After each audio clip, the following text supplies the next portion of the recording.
inside of me. In this desert, almost like a burden to me, because I've been thinking about this question. What do people really think marriage is?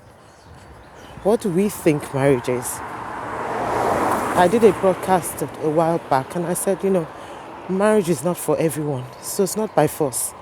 Okay? You don't have to get married. It's not for everyone. It's only for the prepared few who are ready to put in the work. The prepared few who are ready to grow up and be a relevant part of someone else's life. A prepared few who understand that that man or that woman is a gift from God. Someone who has come to add value to my life and who I also must add value to their lives.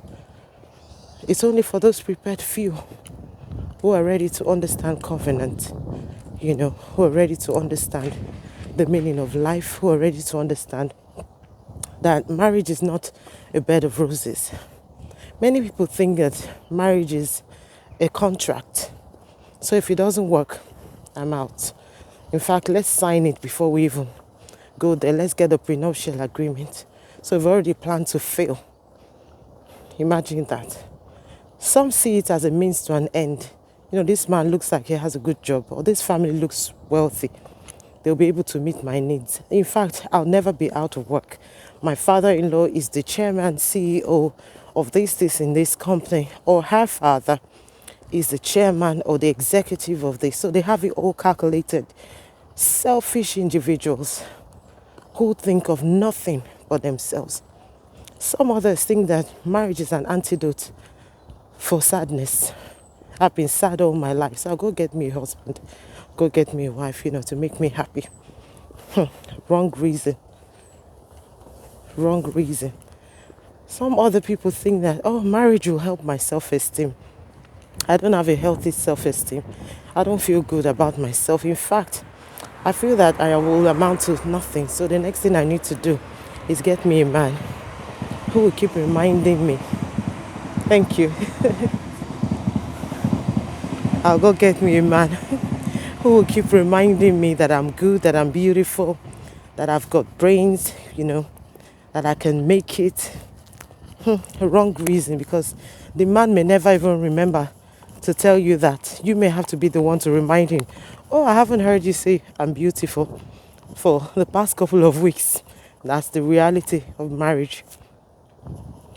Some people think it's a cure for poverty. So you already think you're going to be wretched all your life. The next thing you want to do is get a man who's rich, who would keep giving you money. You've forgotten. How about the care? How about the love? How about the security? Or all you just think about is rich. Well, it's going to help me, sponsor my younger ones through school. All of these reasons, they're valid, but they are self-motivated. They're from a selfish place. He has a good job. What happens if he lost the job? What happens if, something happens to his health? You've seen it all around. People get married, they're healthy, looking good and all of that. And then all of a sudden, the other party is unwell. Are you going to leave them now because they're unwell? You see, marriage is much more than all these things. Much more. It's an assignment. The reason we're doing a lot of damage to each other in this day and age is because we have no understanding. A lot of us have no understanding of what marriage is. We just think, I'm ready, I'm mature, I've been to school, I've got my first degree, and people start asking you, when are you getting married? It's always the next question. When are you getting married? Is there somebody? There's nothing wrong with those questions, but they don't need to force you to do it if you're not ready. They don't have to be the reason why you push yourself into marriage and they become a source of pain for somebody else because you have no understanding of what marriage is. But if you're here and you're married already, look, change your perspective, change your thought line, change why are you married in the first place. Understand, sit down with yourself. And if you're not yet married, good for you. Begin to ask yourself, why do I want to get married? Why? Is it because I'm being compelled to? Is it because I have to? Is it because it's the next thing? Looks like the next thing I have to do? Or am I really prepared for marriage? It's an assignment. And if you're married, are you going to pass this assignment? Who gave you this assignment? God, if you did it right. God gave you the assignment. He trusted that man into your hands. That man is his son. Beyond being your husband, that's God's son. Beyond being your wife, that's God's daughter. Has that occurred to you at all? And are you treating that daughter of God, that son of God correctly? Look, even if they are unbelievers, they're God's creatures. See it that way. Well, he's an unbeliever.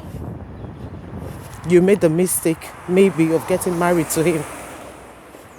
Or you both got married as unbelievers. Now you are a believer. And he's still there. Treat him like a son of God. Why? Because God created him. Treat her like God's daughter. Why? Because God created her. And keep praying for their soul.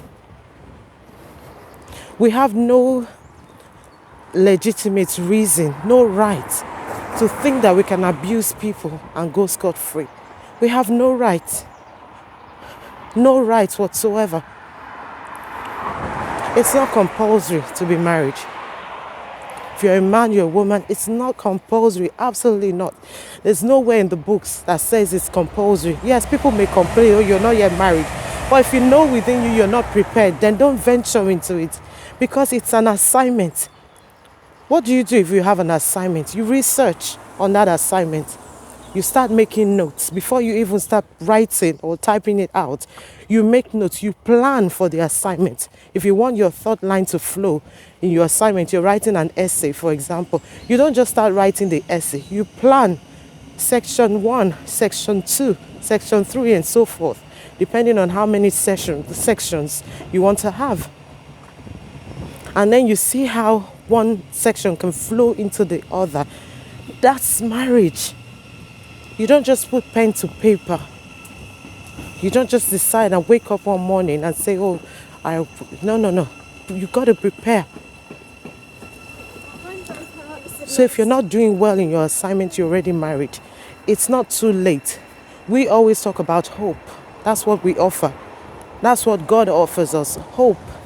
So that marriage can still work. But are you ready to pass that assignment? Are you ready to go back and check those bad attitudes, those things that have caused you problems in 2021? Are you ready to change them for 2022 so you can pass that assignment? If you want to put in the work, it will work if you are ready to pay the price that it will take. So make up your mind to pass that assignment, whether you're married or not. Before you get into marriage, think about it's an assignment. Am I planning to pass or fail? And if you're already in the relationship of marriage, think within yourself right now. Am I actually passing my assignment? With what I've written so far, am I passing this assignment? Am I planning to pass the assignment? Whoever sees this assignment, would they be interested in marriage? Whoever reads this assignment, will they be blessed? Will it inspire them? Because even when you're writing a piece of essay, for example, you want people who read it to be inspired by what you have written. It's not really for you. It's also for others. Yes, it's for you because it will be a blessing to you first and then be a blessing to others. But you must make up your mind if you're going to pass this assignment. But so it's not too late. It's not too late. Do what you need to do. Do what you need to do. If you're already married, you're having problems. Look, every problem has a solution. The question is, are you ready to find a solution? Both husband and wife, we always insist. It's not just one person that should keep paying the price for your marriage to work. No, you both must pay the price. As the man and the woman, you must pay the price together. Because it's for you. It's your marriage, not just your wife's marriage or your husband's marriage. You both signed and made up your mind to come together. So you have to both put in the work. So if there's something you're not doing right, you can revisit it and change things.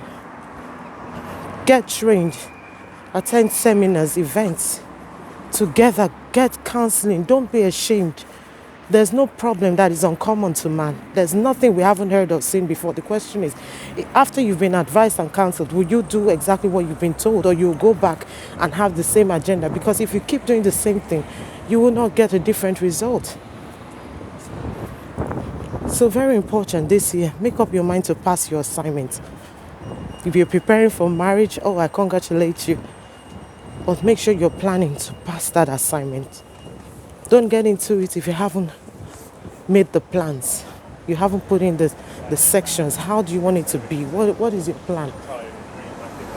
What is your plan?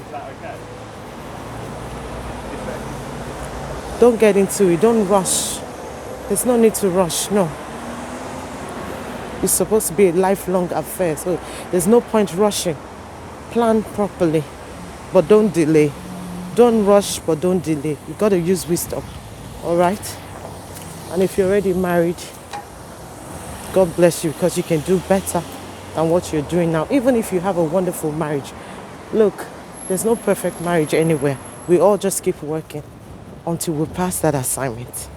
Okay, so make up your mind to pass your own assignment. You'll be the first to enjoy its fruit. God bless you. God bless you. Seeing eyes of mine, you see, there are no trees inside of me. In this desert, I can look at you with love. Seeing all that I can learn. Can you stay and I will grow?